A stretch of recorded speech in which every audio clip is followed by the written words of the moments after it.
한국 심리상담연구소 소속 강사로 강의와 코칭 활동을 하면서 박인경 코치의 부모학교를 통해 많은 가정을 살리고 있는 박인경 사모가 쓴 부모 면허라고 하는 책에 보면 이런 내용이 나옵니다.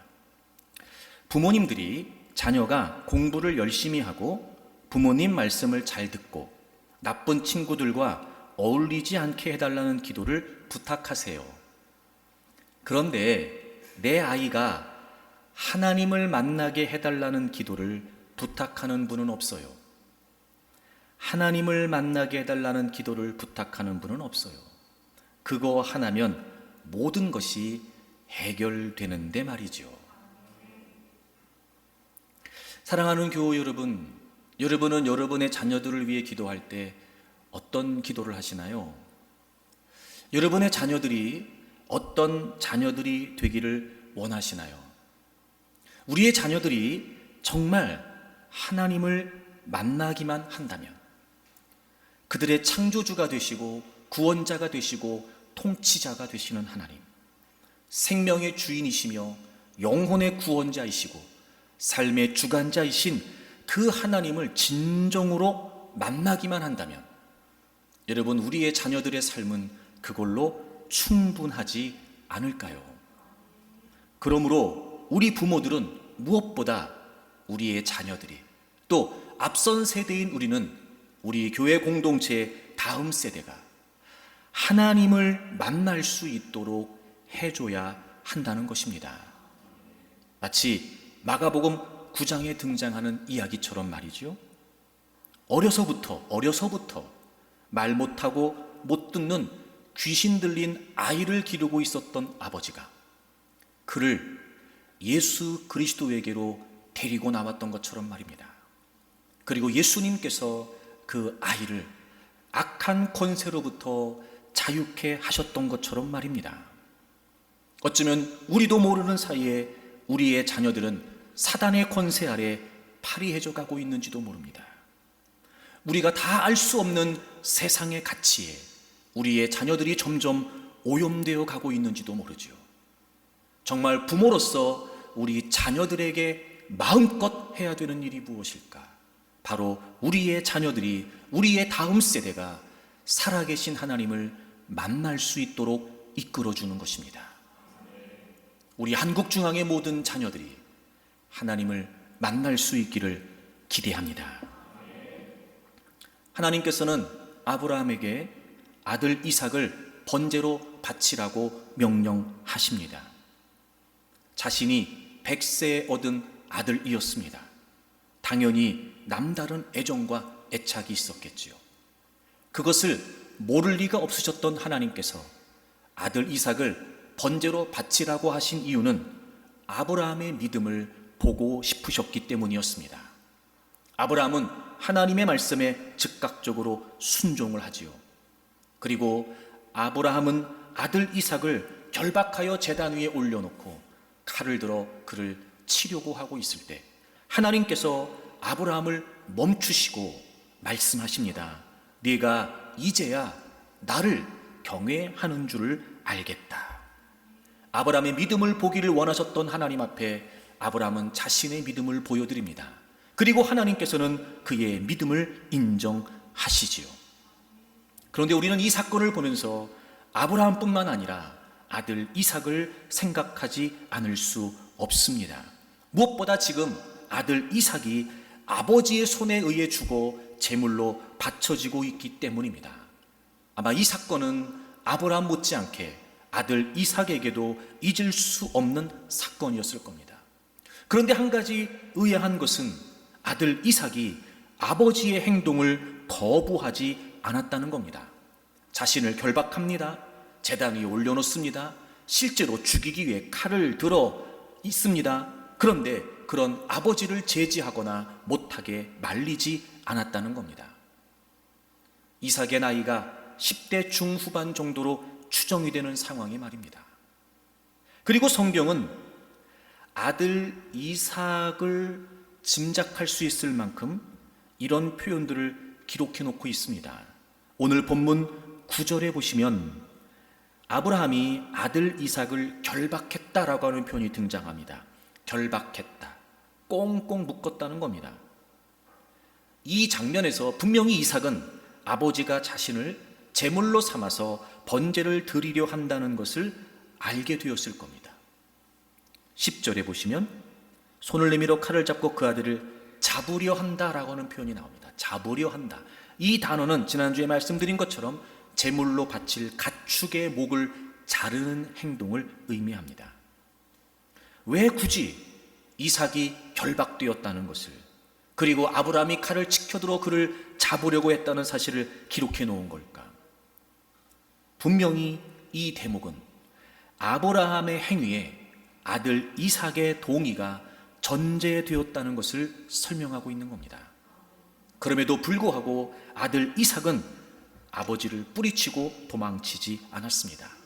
얼마든지 그렇게 할 수 있었으나 지금 아들 이삭은 묵묵히 그 아버지의 뜻에 따라 제물이 되고 있는 겁니다. 강압이 아닌, 억지가 아닌 자의적으로 말이지요. 분명히 성경은 이삭에 대해 침묵하고 있지만 우린 이 장면을 통해 한 가지 합리적으로 추정해 볼 수 있습니다. 바로 이날 이삭은 자기 아버지를 믿고 있었다는 거지요. 아니, 더 정확히 표현하면 아버지 아브라함의 믿음을 신뢰하고 있었다는 겁니다. 아버지가 하나님으로부터 자신을 제물로 바치라고 하는 음성을 들었다는 것을 인정하는 겁니다.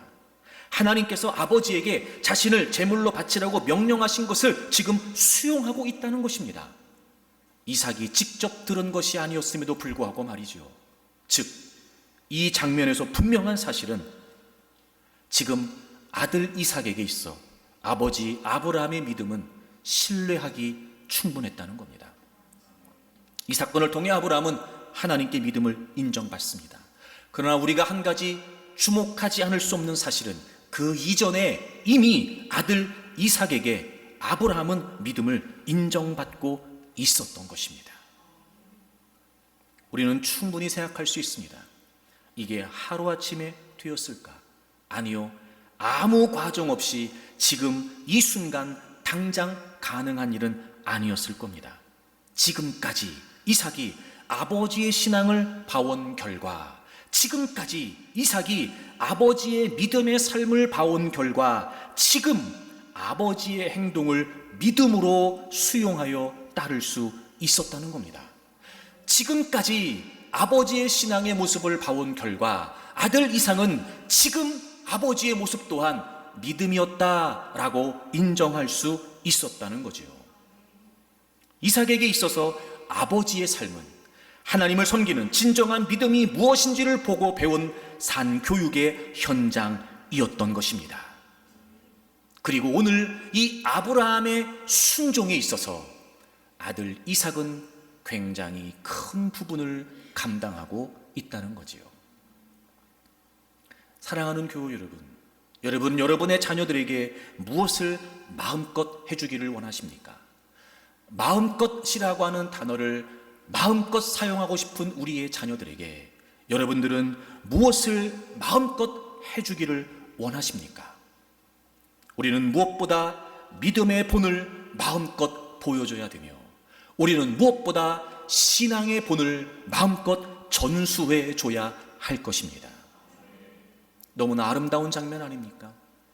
너무나 행복해 보이지 않습니까? 너무나 부럽지 않습니까?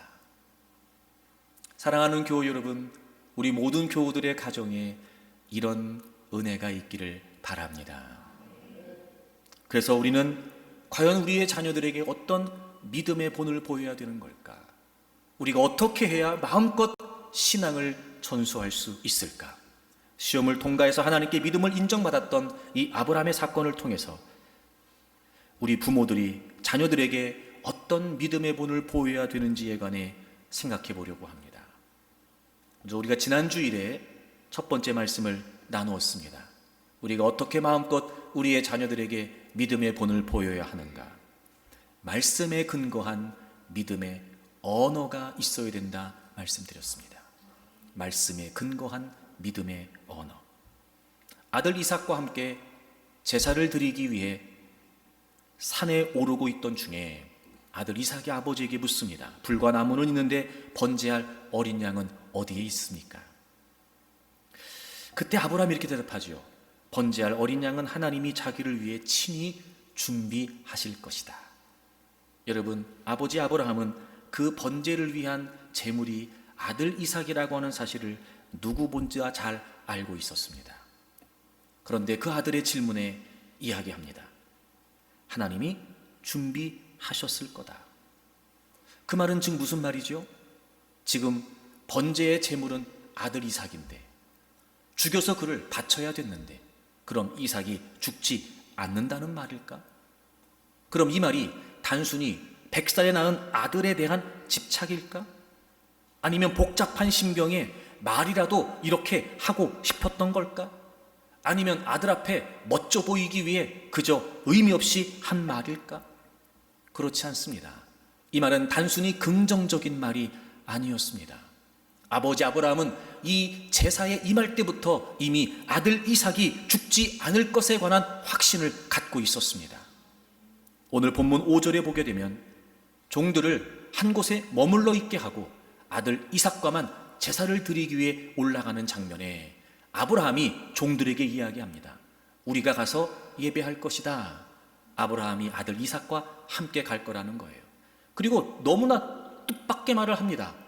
우리가 다시 돌아올 것이다. 이렇게 이야기합니다. We will come back to you. 분명히 같이 제사를 드리러 갔다가 제물로 아들 이삭을 바치게 되면 아브라함은 혼자 돌아오게 되는 겁니다. 그런데 분명히 그는 지금 이야기합니다. 우리가 돌아올 것이라고 말이죠. 아들 이삭이 이 질문을 하기 전부터 아브라함에게는 분명한 확신이 한 가지 있었습니다. 이 아이가 죽지 않는다. 분명히 하나님께서 예비해 놓으셨을 것이다. 그 근거가 어디에 있었습니까?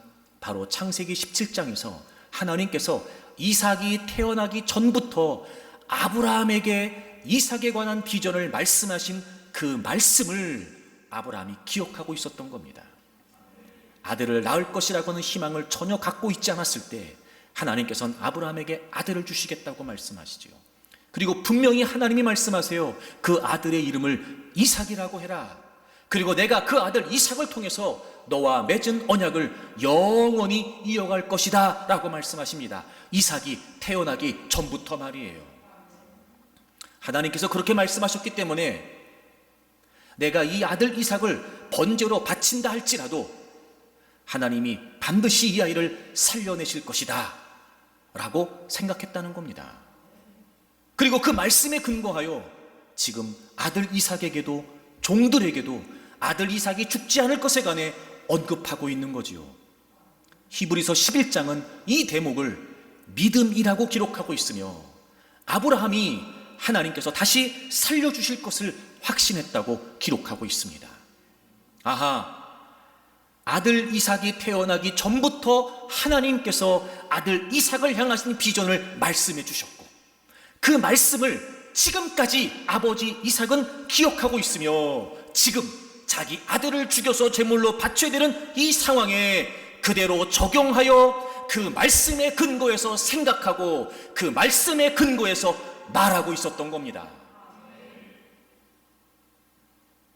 무엇보다 아들 이삭에게 있어 아버지 아브라함의 믿음에 보는 말씀에 근거했던 믿음의 언어였습니다. 그리고 이 말을 기꺼이 아들 이삭도 신뢰하게 됩니다.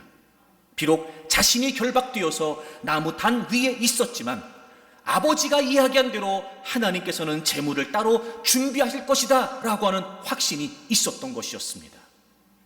지금까지 아버지 아브라함이 했던 말은 그저 단순히 아버지의 말로서가 아니라 늘 하나님의 말씀에 근거한, 늘 하나님의 생각에 근거한 말씀이었다는 사실을 아들 이삭이 그걸 보고 배웠던 겁니다.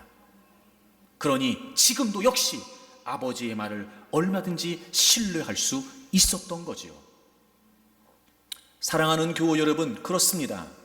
우리가 우리의 자녀들에게 믿음의 본을 보인다는 게 무엇일까? 신앙을 전수한다는 게 무엇일까? 여러분, 우리는 항상 말씀에 근거한 믿음의 언어로 우리의 자녀들을 양육해야 합니다.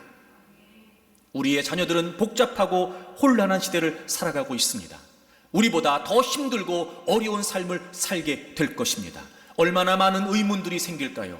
얼마나 많은 의심들이 생길까요? 얼마나 많은 불안한 염려와 질문 가운데 살아가게 될까요?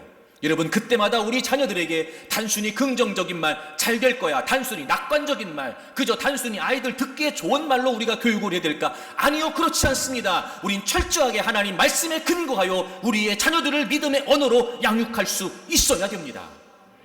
말씀으로 위로해야 됩니다. 때로는 말씀으로 지도해야 됩니다. 말씀으로 칭찬해야 됩니다. 때로는 말씀으로 책망해야 됩니다. 말씀으로 권면해야 됩니다. 때로는 말씀으로 훈계하기도 해야 됩니다. 왜 그럴까요? 우리의 자녀들의 삶을 주관하시는 분은 부모가 아니라 하나님이시기 때문에 그렇습니다. 우리 부모들은 자녀를 잠시 맡은 청지기일 뿐, 우리 자녀들의 주인은 하나님이시기 때문에 우리 부모들은 반드시 하나님의 말씀대로 우리의 자녀들을 가르쳐야 됩니다. 하나님의 뜻대로 우리의 자녀들을 양육해야 됩니다. 하나님의 뜻대로 자녀를 키우는 모든 지침이 하나님의 말씀이 됩니다. 그러므로 여러분, 항상 하나님의 말씀에 근거한 믿음의 언어로 여러분의 자녀들을 양육할 수 있기를 바랍니다. 말씀에 근거한 믿음의 언어로 양육한다는 게 무슨 말일까? 그걸 한마디로 성경이 이렇게 표현하고 있어요. 여러분이 성경을 좀 찾겠습니다. 신명기 6장입니다. 신명기 6장입니다. 이스라엘 백성들에게 하나님이 말씀하세요. 먼저 6절을 보겠습니다. 6절. 오늘 내가 내게 명하는 이 말씀을 너는 마음에 새기고, 7절. 네 자녀에게 부지런히 가르치며, 그리고 마지막에 이 말씀을 강론할 것이며, 이렇게 말씀하세요. 하나님께서 이스라엘 백성들에게 너희 자녀들에게 부지런히 가르치고 말씀을 강론해라 라고 말씀하시면서 그 이전에 뭐라고 말씀하세요? 이 말씀을 너는, 그러니까 여기서 너는 누구겠어요? 자녀들이 아닌 부모들을 말하는 거예요. 너는 이 말씀을 마음에 어떻게 하래요? 새기래요. 그러니까 우리가 말씀에 근거한 믿음의 언어로 우리의 자녀들을 양육하려면 먼저 부모들이 하나님의 말씀을 마음에 새기는 거예요. 그리고 우리의 자녀들을 가르치고 그 말씀을 강론해 주라는 겁니다. 저는 오늘 이 대목에서 새긴다 라고 하는 이 말의 의미를 좀 살펴보려고 합니다. 새긴다. 여러분, 새긴다는 게 무슨 의미인지 잘 아실 겁니다. 쓰는 것에 비해 여러분, 새기는 건 오래 갑니다. 쓰는 것은 쉽게 지워질 수 있어요. 하지만 새기는 건 쉽게 지워지지 않습니다. 그래서 이 새긴다는 말은 잊지 않도록 항상 간직한다, 이런 의미를 가져요. 근데 또 하나, 쓰는 것에 비해 새기는 건 복잡하고 어렵습니다. 일단 과정 자체가 여러분 복잡하고 힘들어요. 쓰는 건 그냥 아무거나 필기도구 하나 가지고 쓸 수 있는 거 가지고 쓰면 그만이죠. 하지만 새기는 건 문제가 다릅니다. 예를 들어 돌에 글씨를 새긴다고 생각해 보세요. 여간 복잡하고 어려운 게 아닙니다. 단순히 되지 않습니다. 많은 노력이 필요하고 시간도 필요할 겁니다. 때로는 위험도 감수해야 됩니다. 쓰는 것에 비해 새기는 건 오래가고 동시에 어렵습니다. 그럼 하나님께서 부모들에게 말씀을 새겨야 된다라고 하시는 말씀이 무슨 말씀일까? 저는 무엇보다 이 새긴다, 즉 우리가 하나님의 말씀을 잊지 않고 항상 간직한다는 게 무슨 말인가? 저는 이게 말씀의 체질화라고 생각해요. 체질이라는 말이 무슨 말이냐면 배어있는 성질이란 말이에요. 즉 하나님의 말씀의 사상, 가치, 생각, 이런 모든 것들이, 즉 성경적 가치가 우리의 몸에, 우리의 마음에, 우리의 존재에 배어 있어야 돼요. 그래야 그렇게 살 수 있거든요. 우린 기본적으로 하나님의 말씀이 몸에 배어 있지 않습니다. 생각 속에 배어 있지 않습니다. 삶에 배어 있지 않아요. 말씀을 새긴다는 건 무슨 말이냐면 말씀이 우리의 삶의 체질이 된다는 거예요. 근데 여러분, 이 체질이 되기까지에는요, 과정이 필요합니다. 첫째, 뭐가 필요하냐면 체감이 필요합니다. 체감이라는 말이 무슨 말이냐면 어떤 것을 느낀다는 말이에요. 소위 말하면 이런 거겠죠? 말씀을 듣거나 말씀을 읽거나, 그것도 여러분 그냥 읽거나 그냥 들으면 안 됩니다. 적어도 그 말씀을 통해서 내가 무언가 하나님의 깨달음이 있어야 돼요. 느끼는 단계, 이게 체감이에요. 그것부터 시작이에요. 여러분, 말씀을 읽거나 말씀을 들을 때 말입니다. 오늘 하나님께서 저 말씀을 통해 내게 무엇을 말씀하시려고 하는가? 여러분, 주의를 기울여서 하나님 말씀을 들어야 됩니다. 그렇게 하나님 말씀을 읽어야 됩니다. 그래서 우리가 먼저 깨닫고 느끼는 바가 있어야 돼요. 그래서 부모 세대에는 우리가 먼저 체감해야 됩니다. 두 번째, 체감했다면 체득하는 과정이 필요합니다. 체득. 여러분, 이 체득이라는 말이 무슨 말이냐면 체험해서 알게 된다는 거잖아요. 체험해서 알게 된다. 제가 이 체득이라고 하는 단어를 사전에 찾아봤더니 뜻을 깊이 이해하여 실천으로서 본을 뜬다, 이런 거예요. 본을 뜬다. 그러니까 체감했어요. 내가 말씀을 깨달았어요. 몰랐던 건 알게 됐어요. 느꼈어요. 그래요. 하나님이 은혜를 주셨다고 생각되고 하나님이 감동을 주셨다고 생각돼요. 체감이 됐어요. 그럼 이제 그걸 우리가 어떻게 해야 돼요? 우리의 삶에서 그대로 실천해서 그 말씀이라고 하는 본을 우리가 만들어내야 된단 말이에요. 체득.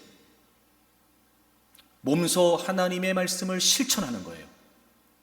그래서 그 하나님의 말씀을 우리가 실천해서 그 하나님의 말씀이 어떤 말씀인지 본이 생기는 거예요. 이게 체득이에요. 모양이 생긴다고요. 모양. 이게 체득이에요. 그리고 이 체득의 과정이 반복돼서 마침내 체질이 되는 거예요. 체감, 체득, 체질. 하나님의 말씀을 새기라는 건 바로 이 과정을 의미합니다. 그럼 이제 이런 거예요. 하나님께서 부모들이 먼저 하나님 말씀을 새겨서 자녀들에게 가르치고 강론하라는 게 무슨 의미일까? 제가 지난주에 그런 말씀 드렸습니다. 단순히 성경에 나와 있는 이야기 몇 마디 해주는 게 아니에요, 여러분. 이런 거죠. 체질, 체감, 체득, 체질, 이 모든 과정을 우리 아이들에게 전수해 주라는 거예요. 성경 읽을 때 뭐가 힘든지, 성경 읽는 게 습관되기 위해, 시간을 내기 위해 엄마 아빠가 어떻게 했는지, 설교를 들을 때 어떤 도전과 방해가 있었는지, 왜 설교를 들을 때 집중이 되지 않았는지, 그럴 때 어떻게 극복했는지. 체득.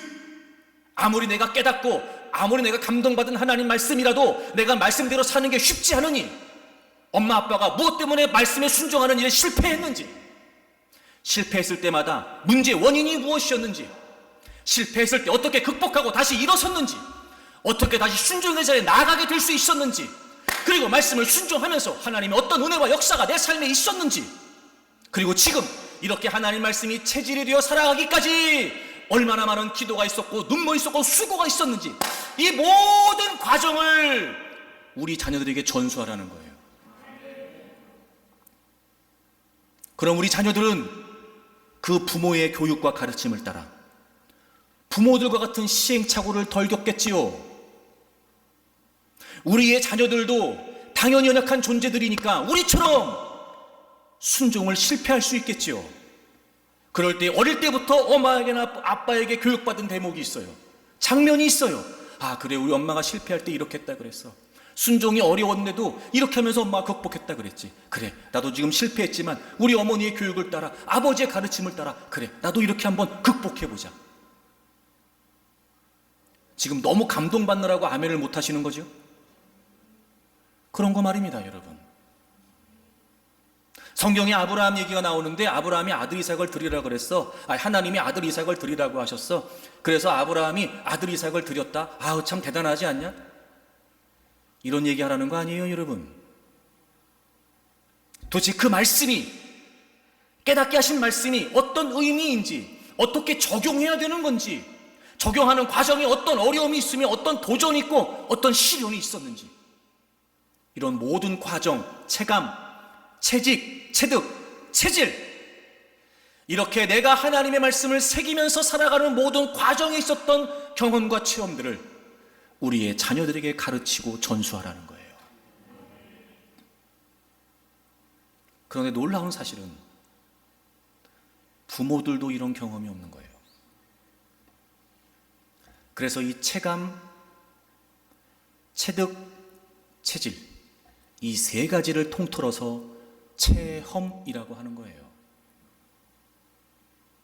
말씀을 체험해야 되는데 앞선 세대인 우리가, 부모인 우리도 이런 말씀의 체험이 없는 겁니다.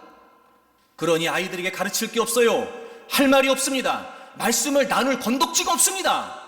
부모들도 묵상을 안 하거든요. 부모들도 말씀을 주의 깊게 듣지 않거든요. 아니, 말씀을 읽지도 않거든요. 교회를 출입한 횟수가 반복되면서 이렇게 들어서 알게 되는 건 있을지 모르지만, 몇 마디 줄 수는 있을지 모르지만, 정말 그 말씀대로 살아가는 과정을 아이들에게 설명해 줄 수 있는가? 그 내게 주신 하나님 말씀이 내 삶을 살아가는 동안 어떤 의미였는지 우리 자녀들에게 구체적으로 적용했던 것들을 말해줄 것이 있는가? 부모 세대도 말씀의 체험이 없어요. 그러니 자녀들을 말씀으로 양육할 수도 없는 겁니다. 하지만 오늘 성경이 분명히 우리에게 가르치고 있는 것처럼 자녀 교육에 대한 부모를 향하신 하나님의 명령은 지엄하다는 겁니다. 한국중앙의 모든 부모 세대 여러분들, 한국중앙의 모든 앞선 세대 여러분들, 이제 말씀을 체험하기 위해 힘쓰세요. 그리고 여러분의 자녀들에게 부지런히 가르쳐 주세요. 말씀을 강론하세요. 그래서 말씀에 근거한 믿음의 언어를 통해 우리의 자녀들에게 마음껏 신앙을 전수하십시오. 두 번째, 여러분, 또 우리가 어떻게 우리 자녀들에게 믿음의 본을 보일 수 있을까요? 오늘 본문으로 다시 돌아오셔서 창세기 22장을 보시면 1절에 오늘 본문의 배경이 설명되어 있어요. 1절을 보시면 그 일 후에 하나님이 아브라함을 시험하시려고 그를 부르시니 아하. 여러분, 지금 이 장면은 어떤 장면이냐면, 이야기의 배경은 뭐냐? 하나님께서 아브라함을 시험하시는 거예요. 즉 아브라함의 믿음을 테스트하시는 겁니다. 그의 믿음을 보기를 원하셨던 거예요. 지금 하나님이 아브라함 시험 치시는 겁니다. 시험 치시는 거예요. 시험 문제가 뭐였냐면 2절을 보세요. 시험 문제가 뭐였냐면 여호와께서 이르시되 내 아들 내 사랑하는 독자 이삭을 데리고 모리아 땅으로 가서 내가 내게 일러준 한 산 거기서 그를 번제로 드리라. 하나님께서 아브라함의 믿음을 시험하십니다. 시험 문제가 뭐였냐면 예배였습니다. 예배. 아들 이삭을 번제로 드려라. 예배였습니다. 그래서 지금 아브라함은 예배를 드려야 되는 거예요. 그리고 그 예배에 지금 누가 동참하고 있는 거죠? 아들 이삭이 동참하고 있습니다. 재미있는 사실은 하나님이 지정하신 곳에 3일길을 갈 때는 종들을 같이 데리고 갔어요. 근데 실제로 예배를 드리러 산에 올라갈 때는 종들은 밑에 머물러 있게 하고 아버지 아브라함과 아들 이삭 둘만 예배를 드리러 갑니다. 그러니까 이 예배에 동참했던 사람은 아브라함과 이삭이에요. 아버지와 아들이었어요. 지금 그 아들 이삭이 유일하게 그 아버지 아브라함의 시험 문제 예배에 동참합니다. 동행하고 동참하죠. 둘이 같이 예배를 드리러 올라가고 있는 겁니다. 그때 7절을 보겠습니다. 7절, 이삭이 아버지 아브라함에게 이렇게 이야기합니다. 내 아버지요, 내 아들아, 이삭이 이르되 불과 나무는 있거니와 번제할 어린 양은 어디 있나이까? 불과 나무는 있어요. 지금 나무는 이삭이 지고 있잖아요. 그러니까 당연히 불은 이제 아브라함이 들고 있었겠죠. 그리고 제물을 잡을 칼도 아브라함이 갖고 있었어요. 근데 가만히 보니까 이삭이 보니까 번제 드릴 제물이 없는 거예요. 그래서 아버지한테 물어보는 거잖아요. 제물이 어디 있냐? 그런 걸 보면 여러분, 지금 이삭은 예배가 뭔지 알고 있는 겁니다. 예배에 제물이 필요하다는 것도 지금 알고 있는 거예요. 불과 나무가 있다는 걸 언급하는 걸 보면 어떤 절차와 방법으로 예배를 드리는 것도 지금 알고 있는 거죠. 필요한 제물에 대해서도 지금 소상히 이삭이 알고 있다는 거예요. 그러니까 지금 아버지 아브라함의 믿음을 시험하는 이 예배에 아들 이삭이 동참하고 있는데 이미 이 이삭도 예배에 관해 분명하게 그리고 충분하게 알고 있다는 겁니다. 우린 충분히 어떻게 그럴 수 있었는지를 이해할 수 있지요. 당연히 아버지 아브라함이 예배를 드리는 모습을 봤을 거예요. 그리고 동참하기도 했겠죠. 점점 자라면서 같이 예배를 준비했을 수도 있습니다. 그렇기 때문에 지금 아들 이삭은 예배의 절차, 방법, 그리고 제물에 관련한 일까지 소상히 알고 아버지가 먼저 언급하지 않았음에도 불구하고 예배를 드리러 간다고 지금 아버지랑 가는데 제물이 없는 것을 이상히 여겨서 아버지에게 제물이 어디 있냐고 지금 묻고 있는 거지요. 아하, 그러니까 지금 아버지 아브라함에 의해서 익숙하리만큼 예배를 배우고 있었던 거예요. 그리고 그 예배가 얼마나 아들 이삭에게 인상적이었는지, 지금까지 아버지 아브라함을 통해 봐왔던 그 예배의 모습이 얼마나 그에게 인상적이었던지, 지금 자기 자신이 제물로 드려지는 이 예배 또한 이삭 역시 진지하게 마음을 다해서 말 그대로 자신의 존재를 다 바쳐서 그 예배에 동참하고 있다는 겁니다. 그리고 오늘 이 장면에서 아브라함은 하나님께 믿음을 인정받게 되죠.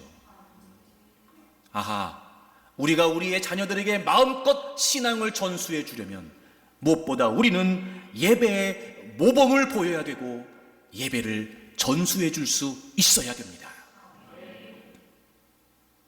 그냥 예배가 아닙니다. 아브라함의 예배는 이런 예배였습니다. 자, 오늘 본문을 다시 보세요. 하나님께서 2절에 시험 문제를 내시면서 두 가지를 말씀하세요. 2절, 여호와께서 이르시되 내 아들 내 사랑하는 독자 이삭을 데리고 모리아 땅으로 가서 내가 내게 일러준 한 산 거기서 그를 번제로 드리라. 하나님이 두 가지를 말씀하세요. 내가 이야기하는 모리아 땅, 그리고 거기서 내가 일러주는 그 한 산 거기서, 그리고 너 아들 이삭 있지, 사랑하는 독자, 그 아들 이삭을 제물로 바쳐라. 두 가지를 말씀하세요. 하나님께서 지시하신 그 곳에서 예배를 드려, 두 번째, 하나님께서 지시하신 그것을 제물로 드려, 그곳에서 그것을 드리라고 하나님이 말씀하세요. 그리고 지금 아브라함은 그 말씀 그대로 4절에 보시면 제3일에 3절 마지막에 하나님이 자기에게 일러주신 곳으로 갔습니다. 3일 길을 갔고 하나님이 지정하신 산으로 아들 이삭을 데리고 올라갑니다. 그리고 하나님 말씀하신 대로 이삭을 드리라고 하셨으니까 제단을 쌓아놓고 아들 이삭을 결박하여 제단 위에 올려놓고 칼을 치켜들었습니다. 하나님께서 그 곳에서 그 것을 예배해라고 말씀하셨고 아브라함은 그대로 그 곳으로 가서 그 것을 지금 제물로 드리고 있습니다. 지금 아브라함의 예배는 어떤 예배입니까? 하나님의 말씀에 근거한 예배입니다. 그리고 아브라함의 예배는 아들 이삭을 지금 제물로 드립니다. 당연히 100세에 낳은 아들이었습니다. 어쩌면 자기보다 더 소중한 존재가 아들 이삭이었을 겁니다. 게다가 좀 전에 설명드린 것처럼 창세기 17장에서 하나님이 이미도 말씀하셨어요. 하나님께서 아브라함에게 주신 그 약속의 징표가 누구였냐면 바로 이삭이었습니다. 하나님께서 자신에게 주신 언약의 유일한 상속자가 이삭이었다고요. 그 하나님의 약속 때문에 아브라함은 모든 걸 다 포기하고 하나님을 순종하며 여기까지 따라왔습니다.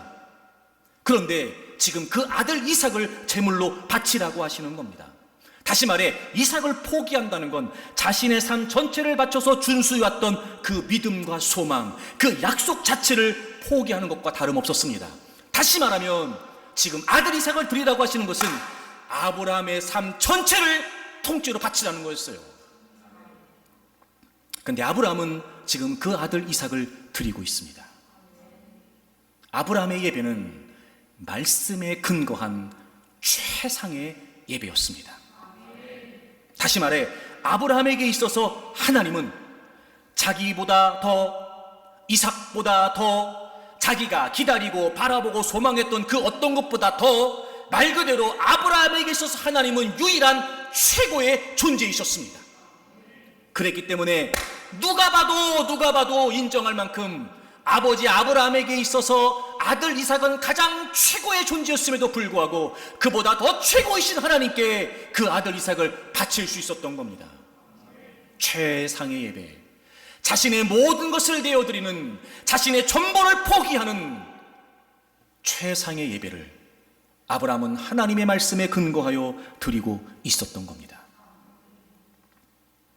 그렇다면 지금까지 아들 이삭은 그런 아버지 아브라함의 예배의 본을 다 봐왔던 겁니다.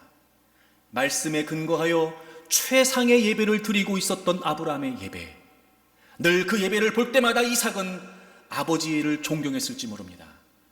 저렇게까지 예배를 드려야 되는 걸까? 저렇게까지 예배를 드려야 되는 걸까? 도대체 아버지가 예배를 드리는 하나님은 어떤 분이신가? 아버지가 저렇게 하나님을 예배하는 걸 보면 하나님은 저런 분이시겠구나. 이렇게 지금까지 아브라함을 통해서, 아버지를 통해서 그 예배 자리에서 하나님이 어떤 분이신지 알고, 하나님이 그런 분이시라는 걸 깨닫고, 즉 그 예배의 자리에서 하나님을 만나고 하나님을 깨닫고 하나님을 배우고, 바로 아버지 아브라함의 예배 현장에서 아들 이삭은 하나님이 어떤 분이신지를 만나고 배우고 깨달았다는 겁니다. 그분이 최고이시라는 걸, 그분에게 모든 것을 다 바쳐야 된다는 걸, 그만큼 하나님은 최고의 존재이시라는 걸 아들 이삭은 아버지 아브라함의 예배를 통해 보고 듣고 배웠던 겁니다. 그리고 지금 자신이 제물로 바쳐지는 이 자리, 아마 창세기 17장의 그 말씀을 아브라함이 이 장면까지 기억하고 있었다는 건 모르긴 몰라도 아들 이삭에게 지속적으로 이야기했을 겁니다. 태어나기 전에 하나님이 그 얘기를 하셨다면 태어나서 아들에게 그 이야기 안 하겠습니까, 여러분? 하나님이 너 태어나기 전부터 이렇게 말씀하셨다. 아들 이삭아, 너는 하나님이 아버지에게 주신 약속을 이어갈 상속자야. 하나님이 이런 약속하셨어. 하나님이 너를 통해 계속해서 이어가신다고 했어. 이 얘기를 수도 없이 했을 겁니다. 다시 말하면 아들 이삭 역시 아버지에게 자신이 어떤 존재인지를 알고 있었어요. 근데 자신을 지금 아버지가 제물로 드리겠다는 거예요. 늘 아버지와 동행했던 그 예배, 오늘은 자신이 제물이 된 거예요. 이삭이 거부하지 않습니다. 뿌리치고 도망치지 않습니다. 전적으로 이삭이 그 예배에 자신이 제물 되는 일을 동의합니다. 이유가 뭐였을까? 아버지의 예배를 통해, 아버지로부터 들었던 그 말씀을 통해 아들 이삭은 하나님이 어떤 분이신지를 알고 있었던 거예요.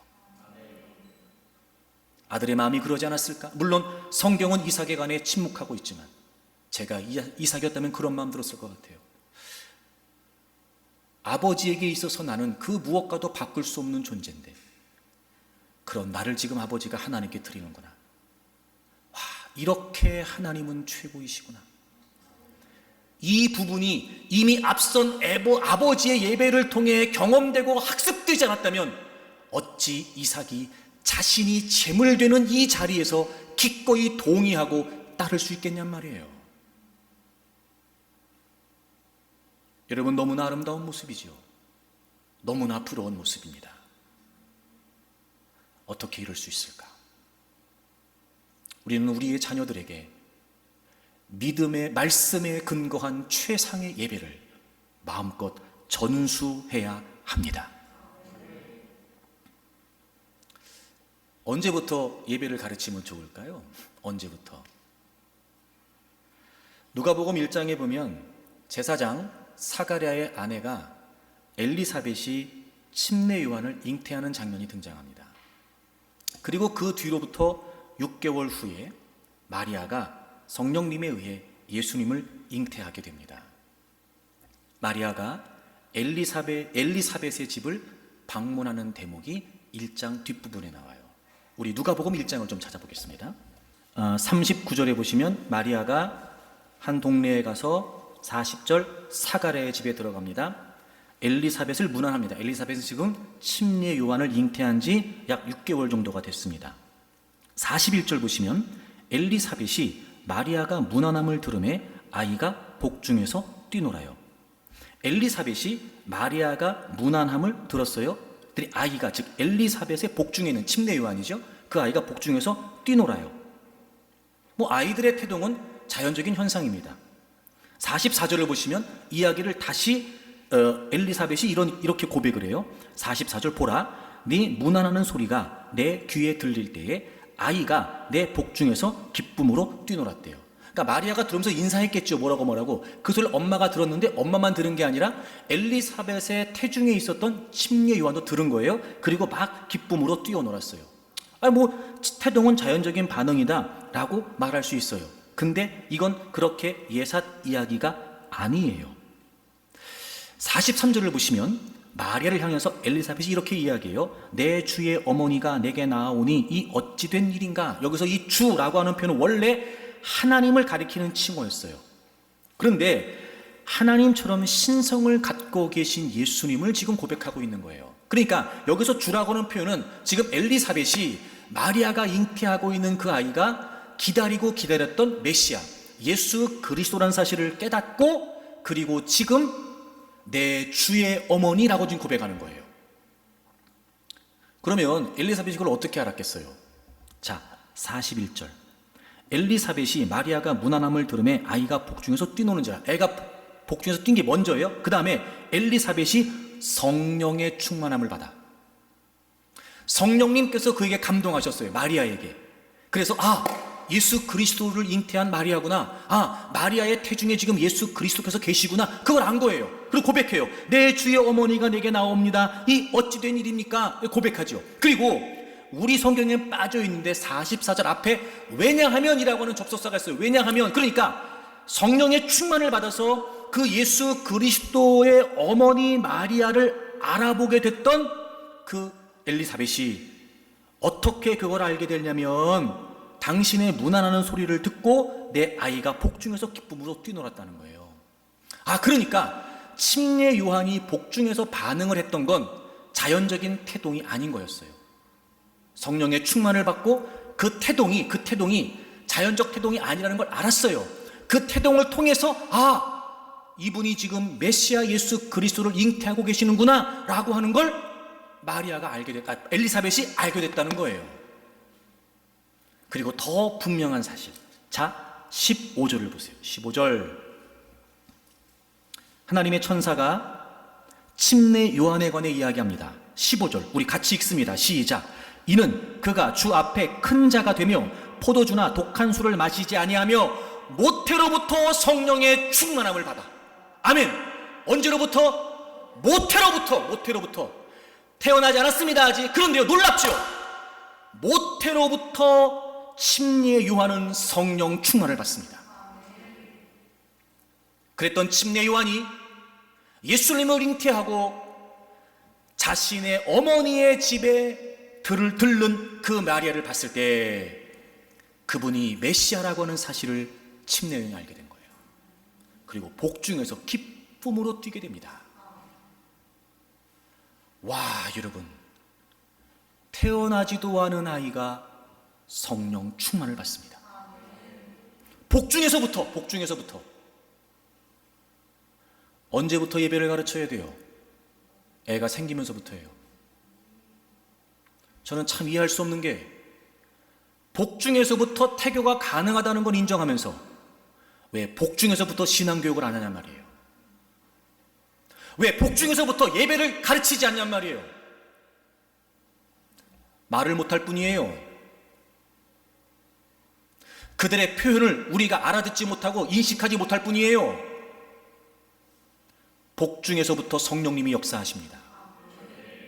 태중에서부터 성령님이 역사하신다고요. 그 아이에게 간섭하시고 개입하신단 말이에요. 복중에서부터 우리의 자녀들이 성령 충만할 수 있도록, 태중에서부터 우리의 자녀들이 성령 충만하여 하나님을 예배할 수 있도록 가르쳐야 됩니다. 얼마 전에 페이스북에서 온누리교회 영아부 교사로 20년 동안 사역했던 분의 글을 제가 읽을 수가 있었어요. 여기 영아부는 보니까 태어나면서부터 40개월까지 아이들을 영아부라고 하더라고요. 근데 거기서 이제 예배를 드리는 거예요. 물론 이제 부모님들하고 같이 예배를 드리는 거죠. 이 영아들이. 이분이 20년 동안 그 영아부 교사를 하면서 자기가 뭔가 한 가지를 알게 됐다는 거예요. 그게 뭐였냐면 그 영화보 예배에 참석하는 부모들이 두 부류가 된다는 거예요. 두 부류의 부모를 보게 된대요. 첫째는 이 갓난 아기들이 걷고 말하고 뛰는 것을 계속해서 컨트롤하는 부모가 있대요. 예배 시간 동안. 그리고 어떤 부모들은 그 아기들에게 아주 기본적인 제재만 가하면서 이 부모들이 영화보 예배에도 불구하고 이 부모들이 영화보 예배에 집중하는 부모들이 있대요. 두 부류로 나뉜대요. 근데 놀라운 사실은 이제 그 아이들이 1년, 2년 이렇게 해서 40개월이 되면 유아보로 올라가게 되는데 그때 되면 확연한 차이를 보인대요. 그게 뭔가 봤더니 아기들을 위한 예배임에도 그 예배에 집중했던 부모님들의 자녀들은 40개월이 되면 그 아이들도 예배에 집중한대요. 근데 끊임없이 그 아기를 예배에 집중시키려고 가르치고 제재하고 따라다니고 했던 부모의 자녀들은요 40개월이 돼도 예배에 집중하지 못하고 계속해서 유아부에 올라가서도 개구쟁이처럼 굴고 방황을 한다는 거예요. 그래서 이분이 20년 동안 교사를 하면서 이상했대요. 아니 오히려 부모들이 예배를 가르치려고 그러고 막 하려고 그러는데 왜 이게 안 될까? 그분이 내린 결론이에요. 그분의 내린 결론. 예배에 부모들이 하나님께 집중하기보다 자녀들에게 집중하게 되면 자녀들은 예배를 배우지 못한다는 거예요. 영화부 예배지만 부모들도 그 예배를 하나님께 집중하여 드리게 되면 그 아이들이 그걸 그대로 보고 그 아이들도 하나님께 집중하는 예배를 자연스럽게 배운다는 거예요. 와, 제가 이런 마음 들었어요. 갓난아기지만 예배가 훈련이 된다는 거예요.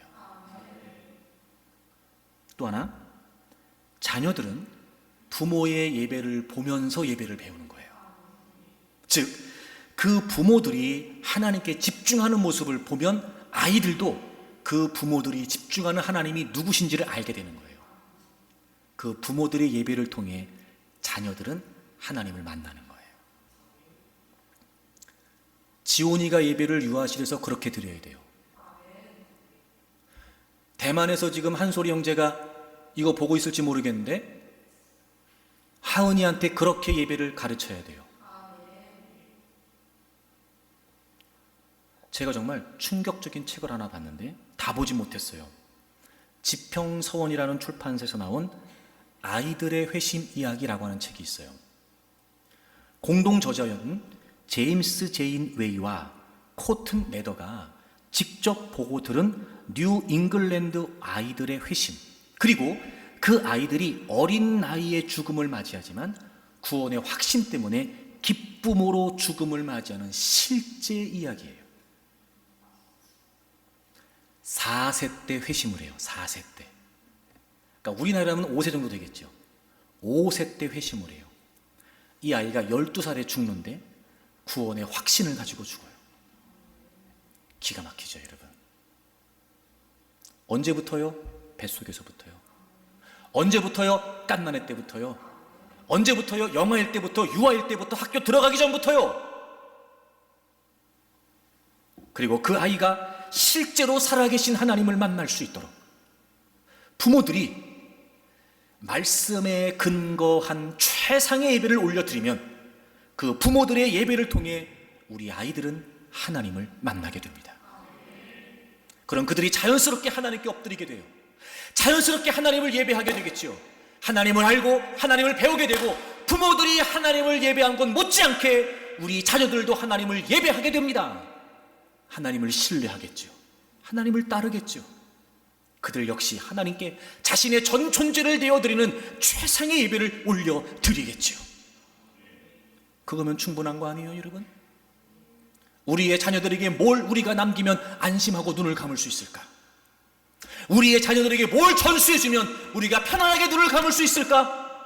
다른 거 없습니다, 여러분. 돈이요, 배경이요, 힘이요, 천만에요. 믿음입니다. 말씀에 근거한 최상의 예배. 우리가 지난 2주 동안 예배에 관한 말씀을 나눴어요. 여러분, 반복해서 주의 깊게 들으십시오. 지금까지 내 예배가 얼마나 형편없는 예배였는가? 자녀들 앞에 얼마나 부끄러운 예배였는가? 그리고 부모 세대인 우리부터 예배를 예배답게 드려야 됩니다. 말씀에 근거한 최상의 예배 말입니다. 이게 왜 그렇게 중요할까요? 여러분, 신앙은 단순히 믿음의 대상이 하나 더 늘어나는 것을 의미하지 않습니다. 신앙은 세상을 좀 더 편하고 부유하게 살기 위한 수단이 아닙니다. 신앙은 예수 그리스도를 만났기 때문에 그 이전과 이후의 삶이 송두리째 바뀌는 거예요. 삶의 가치, 삶의 기준, 삶의 목적, 삶의 소망, 마치 코페르니쿠스적 대전환인 것처럼 송두리째 바뀌는 겁니다. 예수 그리스도를 만나 그분을 구주와 주님으로 믿음으로 말미암아 내가 새로운 존재가 됐다는 것이 시작되어 우린 그럼에도 불구하고 끊임없이 세상과 부딪히며 살아야 되기 때문에 진지한 예배를 통해 하나님을 만나고 하나님을 신뢰하고 하나님께 내어드리는 예배가 반복되지 않는 한 바른 신앙의 삶을 유지하는 건 불가능합니다. 죄와 사망 때문에 하나님과 분리되어 있을 때 우리의 눈이 가리워져 진정한 가치, 진정한 소망, 진정한 목적을 발견하지 못한 채 눈뜬 소경으로 살았던 우리의 삶이 예수 그리스도를 통해 이제 우리가 새로운 눈이 떠져서 내 삶을 바라보는 모든 생각, 시각, 해석이 달라지고 내 삶이 실제적으로 변하는 것, 이게 신앙입니다. 그러니 정말 예수 그리스도를 만나지 않으면 바른 신앙생활은 불가능합니다. 신앙생활을 한다고 하면서도 실제 삶에서 믿음이 아닌 세상을 기준으로 살아가겠죠. 우리처럼 말입니다. 전혀 신앙적인 모습이 나타나지 않을 겁니다. 여러분, 주님을 만나서 우리의 삶이 송두리째 바뀌지 않는다면 여전히 세상의 기준으로 살게 됩니다. 우리의 자녀들도 그렇게 될 겁니다. 그저 세상 사람들이 생각하는 행복, 성공을 얻기 위해서 하나님을 찾는 아주 기형적인 바르지 못한 신앙생활을 하게 될 겁니다. 신앙생활을 한다고 하면서 여전히 세속적인 삶을 살겠죠. 정말 우리의 자녀들이 말씀에 근거한 최상의 예배를 통해 살아계신 하나님을 만나지 못한다면 주님께서 기뻐하시는, 주님께서 가라고 하신 좁은 길은 외면하게 될 겁니다. 주님께서 지라고 하신 십자가는 내팽개치겠죠.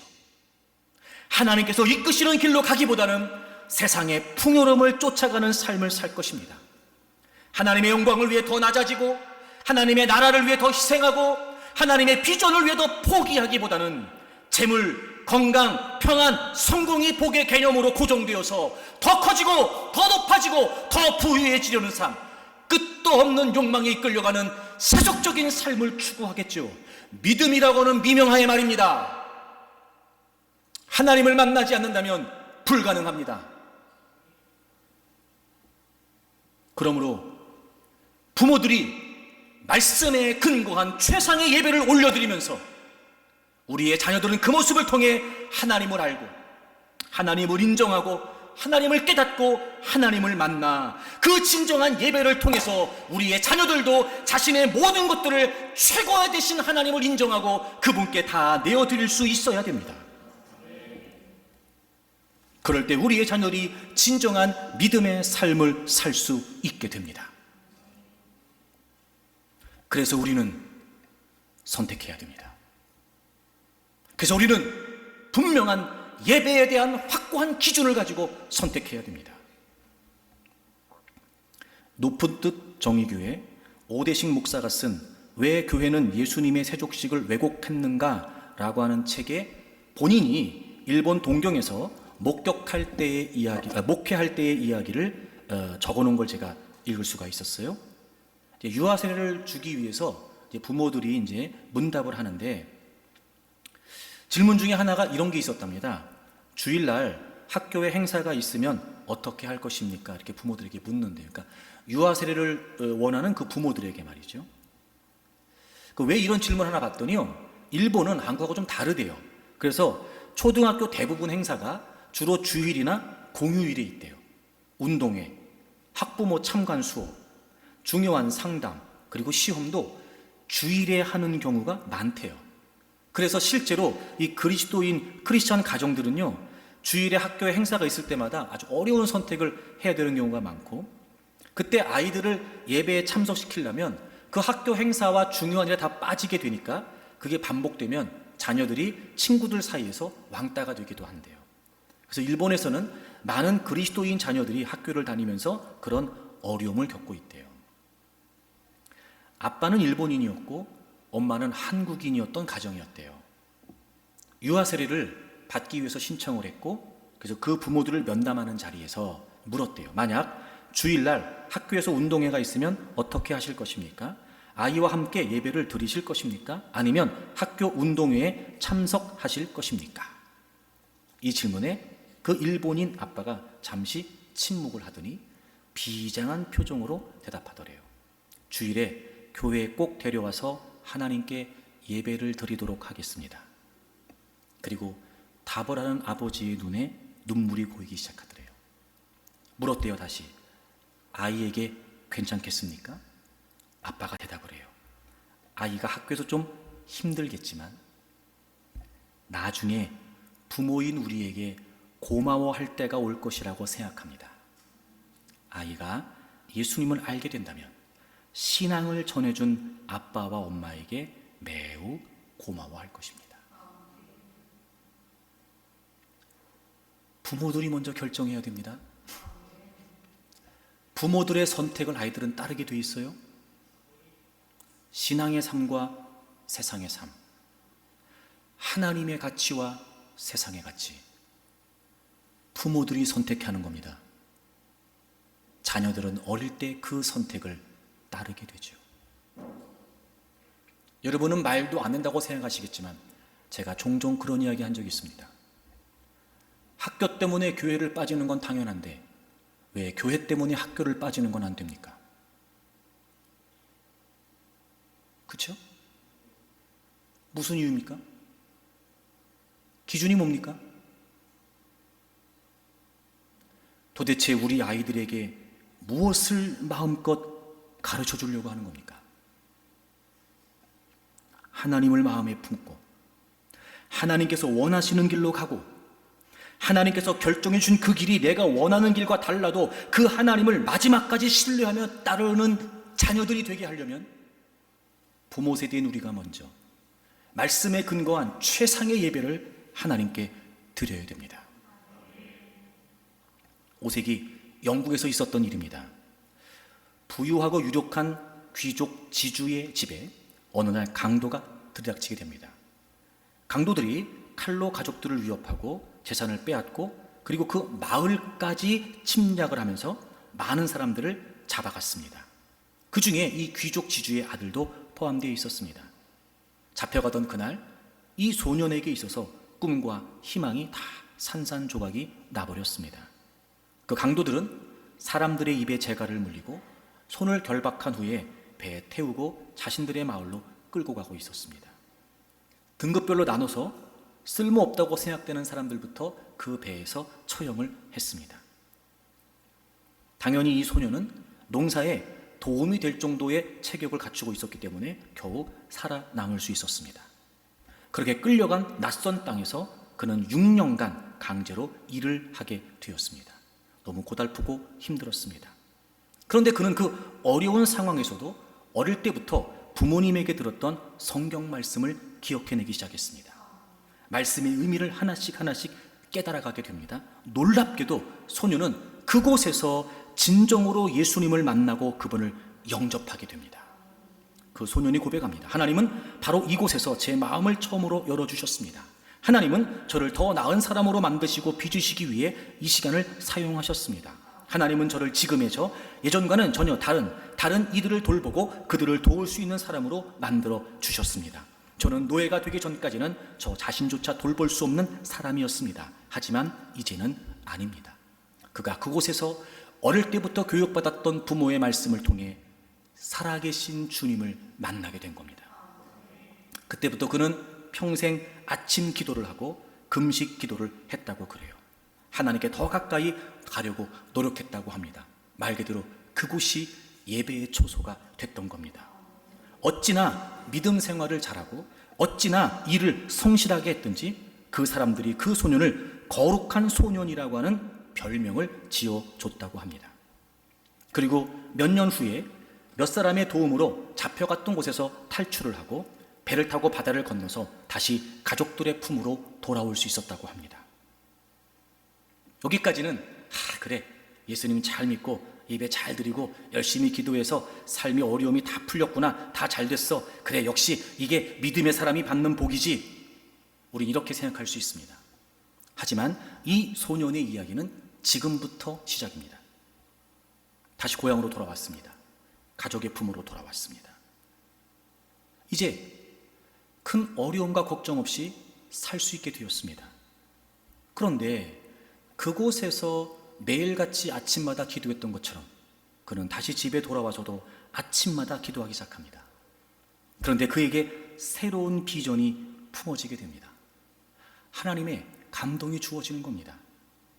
자신을 억지로 끌고 가서 6년 동안이나 노예살이를 시켰던 그 땅으로 다시 돌아가서 복음을 전하고 교회를 세워야 되겠다 마음이 생긴 거예요.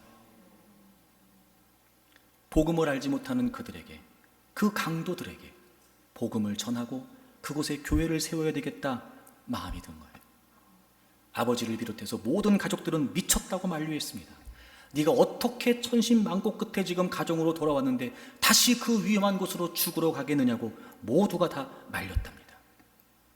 그러나 그는 그 손길을 뿌리치고 신학교에 가서 신학을 공부하고 성경을 체계적으로 배운 다음에 그곳으로 파송을 받습니다. 432년이었습니다. 그리고 그는 그곳에서 자신을 노예로 부린 사람들에게 복음을 전하기 시작합니다. 이미 거룩한 소년이라고 하는 별명이 있었던 그를 알아본 많은 사람들이 그의 설교를 믿고 따르게 되었고 점점 많은 사람들이 예수님을 믿기 시작합니다. 그리고 교회가 세워지고 그리스도인의 삶을 실천하게 되고 결국 그 땅이 복음화가 됩니다. 그 땅은 북아일랜드, 바로 이 소년의 이름은 패트릭, 지금도 성 패트릭이라고 일컬어지는 바로 그 인물입니다. 그가 세운 교회가 자그마치 365개가 된다고 합니다. 전도한 사람이 무려 12만 명에 이른다고 전해집니다. 중세시대에 가장 독보적인 선교사로 널리 인정받으며 아일랜드 기독교의 가장 존경받는 인물이 된 성 패트릭.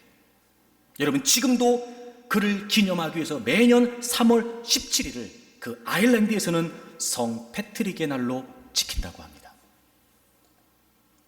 예배가 주님을 만난 것이 이렇게 그의 삶의 가치와 목적을 바꾸어 놨습니다. 모두가 예수님 믿는다고 말하지만, 그분을 섬기고 예배를 드린다고 하지만, 누군가는 예수님을 통해 자신의 소망을 이루려고 합니다. 누군가는 자신을 통해 예수님의 소망을 이루려고 합니다. 누군가는 예수님을 통해 자신을 드러내려고 하지만, 누군가는 자신을 통해 예수님을 드러내려고 합니다. 누군가는 예수님을 통해 자신이 영광 받기를 원하지만, 누군가는 자신을 통해 예수님이 영광을 받으시기를 원합니다.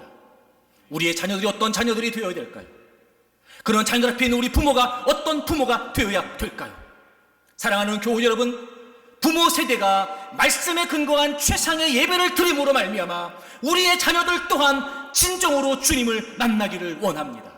주님을 알고 그분의 마음을 알고 그분을 경험하고 그분을 만나고 그분을 신뢰하고 끝까지 그분을 따를 수 있는 세상에 속한 자들이 아니라 주님께 속한 자들, 사람들의 마음에 합한 자들이 아니라 주님의 마음에 합한 자들, 아브라함의 예배의 본을 따라 기꺼이 자신이 제물이 되는 예배까지도 진지하게 동참했던 이삭처럼 우리의 자녀들이 신실한 진정한 믿음의 사람들로 세워지기를 원합니다.